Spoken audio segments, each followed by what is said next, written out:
Judges Corner is brought to you by CoolStuffInc.com and GatheringMagic.com. Support our show by visiting both websites. Now it's time for Judges Corner with David Green. Hey everyone, David Green here from Judges Corner. Since I started doing Judges Corner, I've answered about 200 questions, give or take. So today I thought we'd do something different. I've hand-selected a couple of them that I thought were interesting, and we're going to answer those questions now in a video. So let's go ahead and get started. So George asked, if your opponent has a Reign of Gore in play, and you play Beacon of Immortality, targeting them, do they lose? Well, unfortunately, George, no, because Reign of Gore is a troll. It replaces the life gain from a source that you control that caused you to gain life. However, if you control a source gaining someone else life, Reign of Gore won't replace that. It only replaces the event when you control the source that's gaining you life, not when you control a source that's gaining someone else life or when someone else controls a source that's gaining you life. So if they had foolishly tried to double their own life total with their own beacon, they'd have lost. But unfortunately, because you played it, they're going to end up reaping the reward of tasting a little bit of immortality. Next, Stanley asked, say I use my Niv-Mizzet Draco Genius's ability and redirect damage to a Planeswalker. Do I still draw a card? Well, no, because Planeswalkers are not players.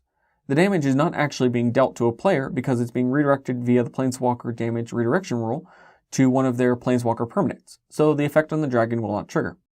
But then, he asked, but what about things like Blightning? I know you can still make your opponent discard and damage a Planeswalker, so doesn't that mean that the Planeswalker is part of the player? Well, the thing about Blightning, or effects that have both damage and other effects, is that the damage is being redirected to something else, in this case the Planeswalker, as it resolves via the rules for the game that have a replacement effect for the particular damage, while the original targets for the spell, the player, remain unchanged. So the remainder of the spell will do as much as it can to the player, while the damage that's being redirected will be shifted over to their Planeswalker.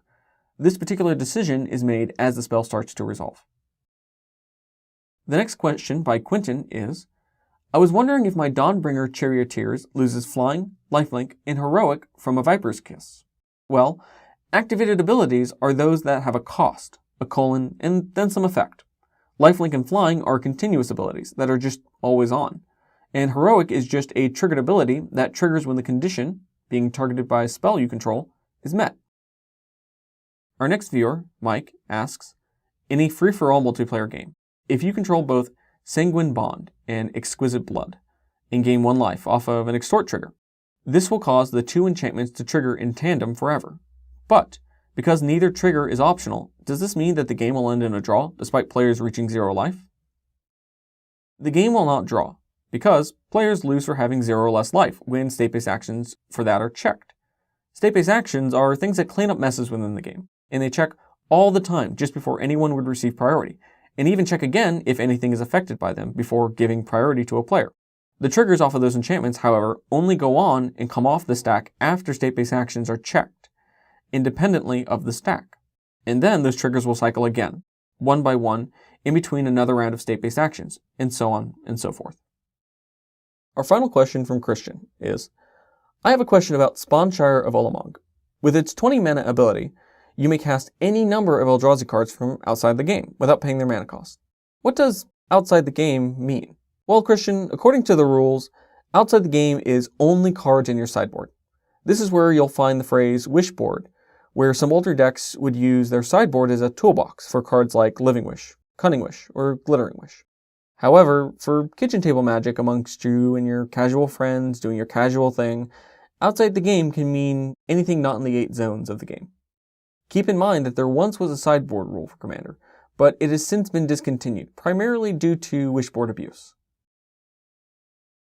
So that's it for this episode. If you have any questions about this episode or any other episodes that we've done, or just random magic rules questions in general, you can always send us an email at judgescorner@gatheringmagic.com, and I'll be happy to answer your questions.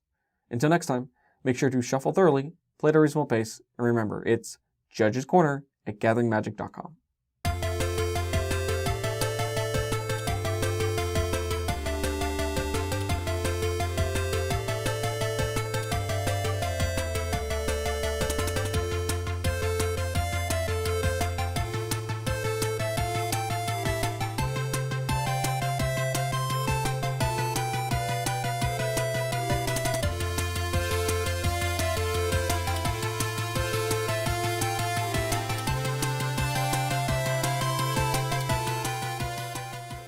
Hey guys, we're doing an Indiegogo campaign for Game Changer, a new nerd nonprofit that teaches kids how to learn through play.